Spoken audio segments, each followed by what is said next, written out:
Hey guys, so I wanted to do a little video on my experience with breastfeeding, and then also kind of touch on a little thing called mastitis. Um, I was gonna do like a more formal video where I was like sitting somewhere with a nice background, but this is just what life is. This is little Charlie. So what I'm going to do is just kind of give you my story or like my journey with breastfeeding. But everybody has a different breastfeeding journey. It's literally different for everybody. Things didn't necessarily go as planned for me and for my baby. Um, he had to spend his first 24 hours in a special care unit. So he wasn't with me. I was able to go down and see him whenever I wanted to, but he wasn't with me as I had planned that he would be. Um, I was also not introduced to pumping, um, and that I would say is probably at fault of the hospital. Nobody started me on that.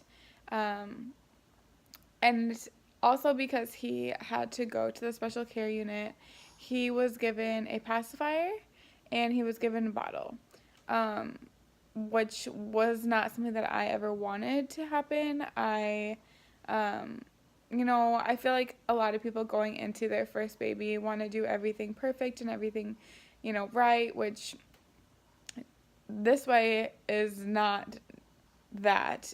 I'm not saying, how do I want to say this? When I went into it, I was thinking the best thing to do is to breastfeed and to not introduce them to a bottle. Don't introduce them to a pacifier because you don't want there to be nipple confusion. That was kind of my mindset going into it. So I had even put that on my birth plan. Like, I don't want him to have, any bottle. I can't remember what it said about bottles, but I know I put like exclusively breastfeeding is all I wanted to do. And then if he needed a pacifier, I wanted to be consulted about that first. Well, due to him having to go to the special care unit, that wasn't really up to me anymore. They gave him a pacifier with some, oh, look at his face.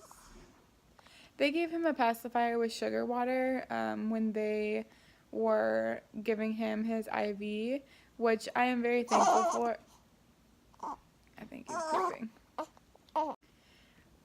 That is a method of pain management. So I obviously wanted him to have, any pain managed. So it just wasn't what I had planned. And then also he had low blood sugar. When he was born, it was like within his like first few hours of life, he had low blood sugar, which meant that he had to have a supplement, which meant that he had to have a bottle. So that was not what I had planned. One other thing is they had told me before he was born that he would have to go to the special care unit. So I knew going into it that he would have to, and that he wouldn't be able to stay with me. I'm gonna get sad. So I knew that he would have. I thought I was gonna be ready for this. When he was born, I got to spend about 20 minutes with him. Before they took him, they originally told me that I had about an hour with him. So we took pictures and we just kind of like looked at him and held him. Then I decided that I wanted to try breastfeeding. None of the nurses or anything initiated it. I just did. And when I started doing it, the nurse was like, "Oh, you want to try breastfeeding?" And I said yes. And right at that moment, honestly, like right at that moment, they came to take him to the special care unit. So when I thought that I had an hour with him, I actually only had about 20 minutes. So we didn't get that time right away to bond and to have him breastfeed, which was a really big bummer, but I knew, that he needed to go. And I couldn't go to the special care unit until I was able to walk, um, which meant because I had gotten an epidural, I didn't have any feeling in my legs yet, so they needed to wait for that to come back before I could go down to see him. So when I finally got down to the special care unit, I tried breastfeeding with him. um, when you first have a baby, your milk doesn't come in until like the third to fifth day after they're born. Um, so you just have that initial colostrum, um, which is like hardly comes out. Like there's like hardly anything, but it's enough for baby.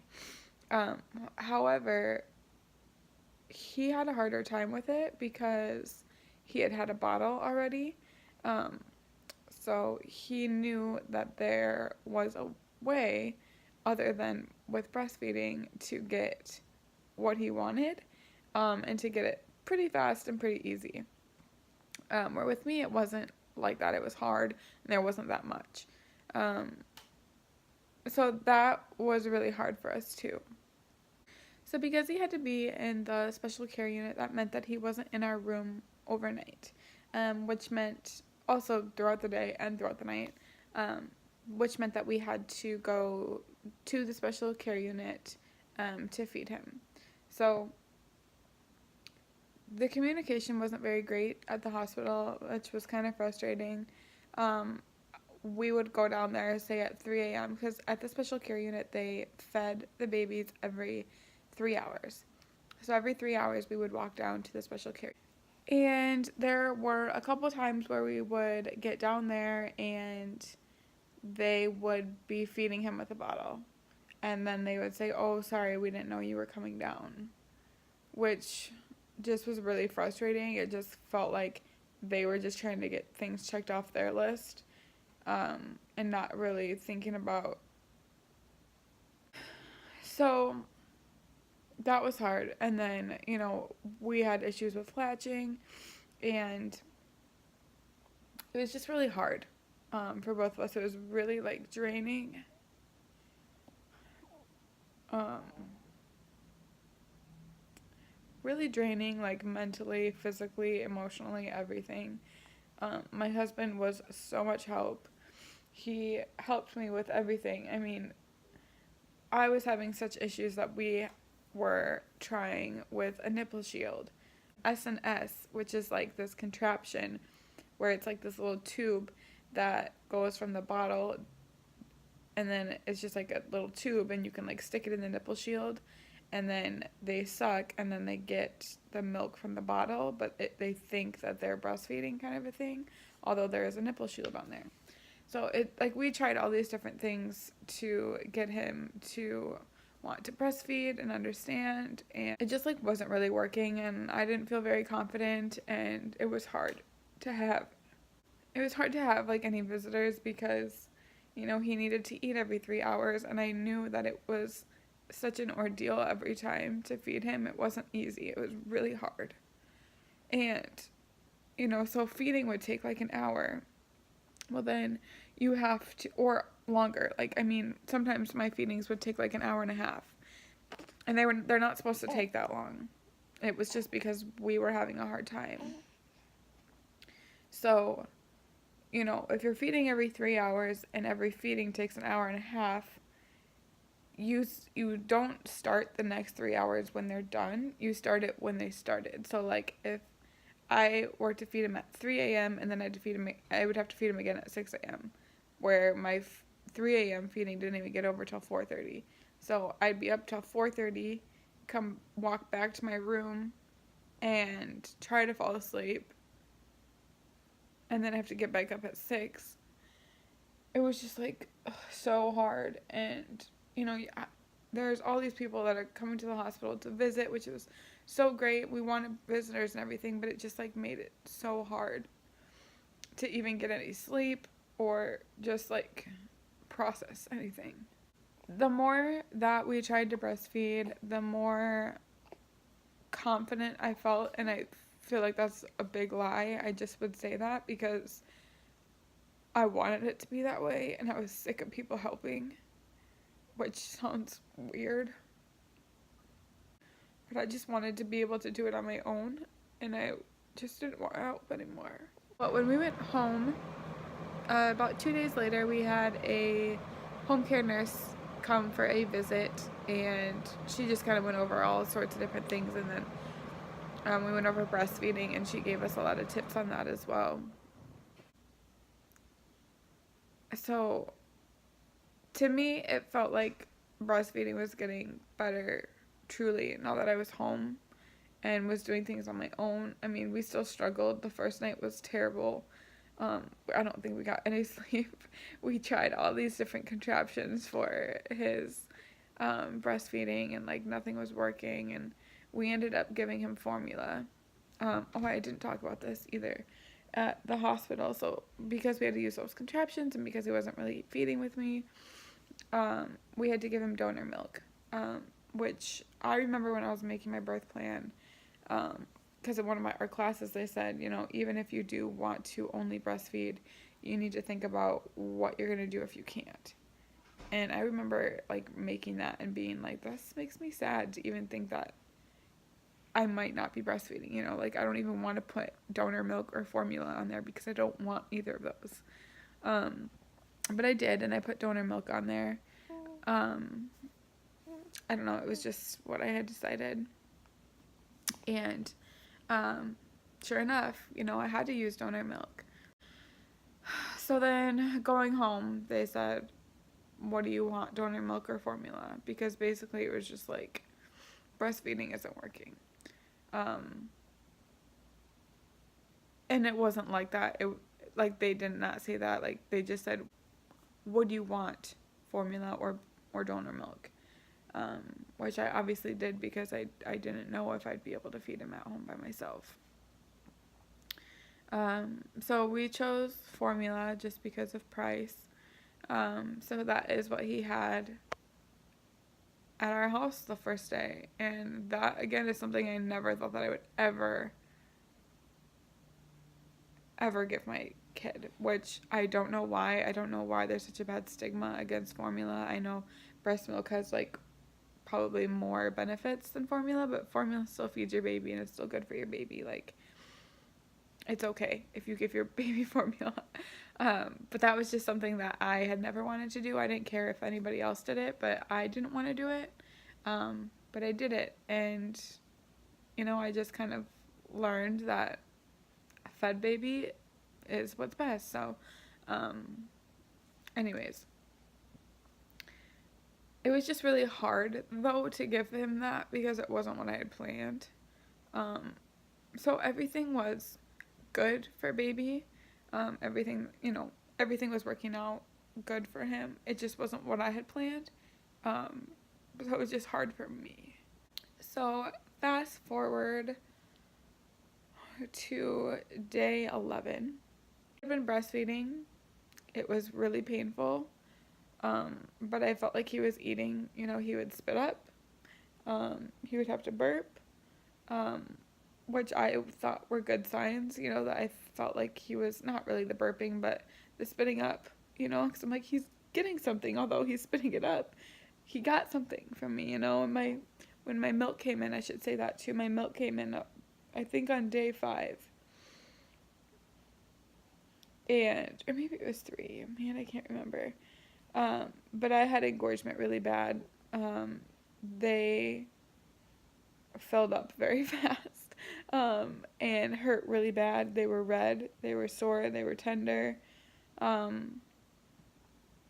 I wanted to do then was pump. So that is what I did I would pump to like drain him out, and then I would breastfeed after that. So I don't know how much he was getting necessarily at that point, but to me, the thought of him breastfeeding while my boobs were engorged, like that sounded so painful because my nipples hurt so bad, and I'm sorry if that's TMI, but it's just something you're gonna learn.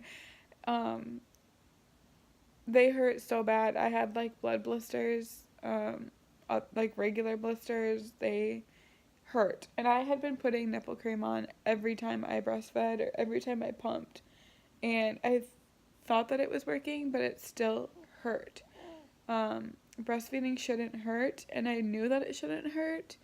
Um, but he was doing all of the things, you know, like the spitting up, that I felt like maybe I'll just get over this. Maybe it's just because it's the beginning that it hurts me. My nipples just aren't used to it. Um, so, anyways, fast forward to day 11 postpartum. I woke up and I just didn't really feel very good. I kind of just felt like lightheaded, kind of dizzy. Um, my boobs really hurt. Um, I was just really tired, really just like exhausted. But I've always kind of felt like that. I mean, clearly up until then, now that I just told you, like, we haven't been getting very much sleep. We have a newborn. My boobs hurt. I'm trying to breastfeed. Like, all of these things. So I just kind of kept putting it to that. I wasn't really eating very well because I was busy trying to sleep or trying to feed him or, whatever. It's because of that. It's because of this. It's because of this. Giving it excuses. It wasn't until, like, I don't know, 11 o'clock at night. It was pretty late. I can't remember. But I was laying in bed and or I had gone to change his diaper and then I just had to lay in bed and I'm like, man, I feel like I have the flu. Like, I did not feel good. I had chills. I had a stomach ache. I felt like I was going to throw up. I had a terrible headache. I just did not feel good. And I just kind of kept quiet about it because I just knew it was because I wasn't getting any sleep and I wasn't really eating. But it just got to the point where I'm like, I do not feel good. So I told my husband that I didn't feel good, that I felt like I had the flu, and he's like, well, it's like, check your temperature, which I didn't even want to do because it was just kind of like, for me, it was just like embarrassing, and this is just like my personality. I don't like attention in that way, like, I don't know, I just, like, I didn't want that kind of attention. I wanted everything to be good. It was like embarrassing that like I wasn't feeling good and that I wasn't like adjusting well, I guess. So, he's like, let's take your temp. And I'm like, I really don't think I need to. Like, it's probably just because I'm not eating, I'm not getting any sleep. But we took my temperature and it was 100.2. It's like, okay, I have a temp. So I texted my sister, who is a labor and delivery nurse. And I was like, is it normal to have a temperature? 101.2 or whatever, and she's like, no, or I think it's like 100.8 actually is what it was, 100.8. And I had a fever when I was in labor with Charlie, which is why he had to go to the special care unit. My fever was 100.8 at that time as well. She's like, no, that's not normal, and she said to take an ibuprofen. And then she called me and was asking me about my symptoms, and I told her, and she's like, I'm pretty sure you have mastitis. I'm like, what is mastitis? Like, I had heard of it, but I didn't really know what it was. And she asked me if I had any spots on my boobs, like red spots, red, warm, maybe even hard spots. And I was like, I don't really think so, but I don't know, I'll check. I got up out of bed and I went in the bathroom. I'm like, no. And then I was like, oh, yeah, I do, definitely. On my left breast, I had red spots on, like, the top and then on the side, like, on the inside. And she was like, yeah, you have mastitis. Just call and they'll get you a prescription and you can just go pick it up. Like I said, this was like 11 o'clock at night. I sure did have mastitis. I took my temp again after I talked to my sister, and it was 101.2. So it was going up. And I felt terrible. I was so dizzy, so lightheaded. But I got my prescription in, and I started taking some medication, some antibiotics for my mastitis. You take them for 10 days. Usually they say that you have symptoms for 48 to 72 hours. I think I definitely had that. I had symptoms all weekend. It was a Friday that I got it. Or Thursday night, so like Friday morning that I got it. And I didn't really start feeling good until like Sunday or Monday. Like completely good. Um, yeah, so during that time that I had mastitis, the thought of breastfeeding was terrifying. Again, my nipples still hurt, and now my boobs hurt really bad, and I don't feel good. So I chose to just pump. Um, a big thing when you have mastitis and even just breastfeeding is to completely empty your breasts. Um, I wasn't doing that before. I thought that he was eating really well, but I don't think that he was. And I think that that's why I got mastitis, is because he probably didn't have a good latch because it freaking hurt when I would breastfeed. Um, and he probably wasn't getting very much because he didn't have a good latch. So, um, oh, and what I should say too is mastitis is like an infection. I think like in your tissue area of your boob, but it's like it could be caused from a blocked milk duct. Um, so that's what it was for me, and yeah, it hurt. It just hurt so bad. So you have to just make sure that you're getting all of the milk out. So to me, just the best way and like the sure way that I could do that was to pump. So I was pumping every 2 hours, which before we just stuck with the same schedule as the special care unit. So he was feeding every 3 hours. Um, but I changed it to every two because I did not ever want my boobs to get too full because it just hurt so bad. So I was pumping every 2 hours, and I still wasn't feeling good. You know, it was a lot. So in that time, I did not breastfeed him um, because I was honestly just too afraid. The thought of it, or the thought of mastitis coming back or going to the other breast, was just like, it just scared me, to be honest.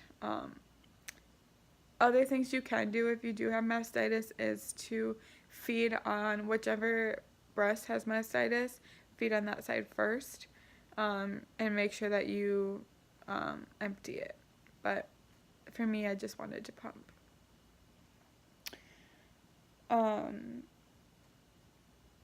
So anyways, if you do have mastitis though, please go to a doctor. I've seen where if you don't treat it, um, you can have, you might have to go in to have like an IV, you might have to have surgery. Like it can get pretty dramatic. So definitely be sure to take care of it right when you feel symptoms for it. Don't don't take it lightly, and I don't think that you probably will because it's so painful. But I don't know how anybody could just like put it on the back burner. Um, so anyways, so now I have about, so okay, so Charlie is 3 weeks and um, 2 days today, when I'm filming this, and we have tried breastfeeding a couple times. Um, he It just kind of depends on how my boobs feel, to be honest, and I'm okay with it. I'm just taking it, you know, slow and just doing it on my own schedule how I want to do it. Um, and that's been working out for both of us. He will still breastfeed. He's not confused by it. He doesn't, you know, the nipple confusion was something I was so afraid of when I was pregnant. Thankfully, Charlie has no issue with that. That is not the case for all babies. But Charlie doesn't have an issue. He can take any bottle. We did actually, well, this isn't really related to breastfeeding, but I'm going to just talk about it really quick. We did switch him to preemie nipples for his bottles. He was like spitting up a lot or like choking a lot when he was drinking the bottles with the level 1 nipples, which is I think like 0 to 3 months. And my sister had recommended getting preemie nipples, so we did, and that has been like a life changer. So that's just another little tip if your baby is taking bottles, and they're like having a hard time with it. Anyways, that was kind of sidetracked, but he hasn't had any issues with nipple confusion, so he has been breastfeeding with me whenever I want to, basically, or if like we're out and I am not able to give him a bottle or something, like he will breastfeed with me. We're still figuring it out as far as like how long he feeds. Is he gonna feed on both sides? You know, like that kind of stuff we're still figuring out. We don't have a schedule or anything yet. Like we're really just trying to figure it out right now, both of us. Um, but I'm really content with that. It takes the pressure off, which I think also helps me to be successful and for him to be successful, that we're not stressed out about it. Or I'm not stressed out. I'm sure he's not stressed. He's pretty okay with any way that he gets his milk. So that's really, really, really, really nice. I would have been really upset if he wasn't able to breastfeed after giving him a bottle for so long. Probably because I would feel guilty that I didn't continue to breastfeed while I had mastitis. So, anyways, I think that the end to our story right now is kind of happy. So I'm gonna leave it at that. Hopefully, in the future, the near future, I have a happier ending where everything is great and we're exclusively breastfeeding again, and you know, there's no issues, nothing hurts. I really hope that I get to that point. But right now, I'm just kind of playing it by ear and just doing what I need to keep my baby healthy and happy and to keep me healthy and happy. I completely understand if you are struggling and having a hard time. It is the hardest thing I have ever done in my entire life. Some people will laugh at that because it's easy for them. Like I said, everybody has a different journey, and for me, it's the hardest thing I've ever had to do, 1,000,000%. Just know that however you decide, or however it just happens to be for you and your baby, whether it was how you had it planned or not, that as long as your baby is eating and happy and healthy, then that's all that matters and you're doing a good job. Thank you guys for watching. Be sure to check out my other videos. I'll have more of this cute little guy. He's just sleeping away. Listen to his mama talk. But be sure to check out my other videos if you are interested in my pregnancy journey. I did some videos. I didn't do that great at every single week, but I did do some updates on there. I'm going to be doing a labor and delivery story if I haven't already. And I hope to do just like little updates of my life with my little baby boy. So thanks for watching, and I will see you guys in my next video.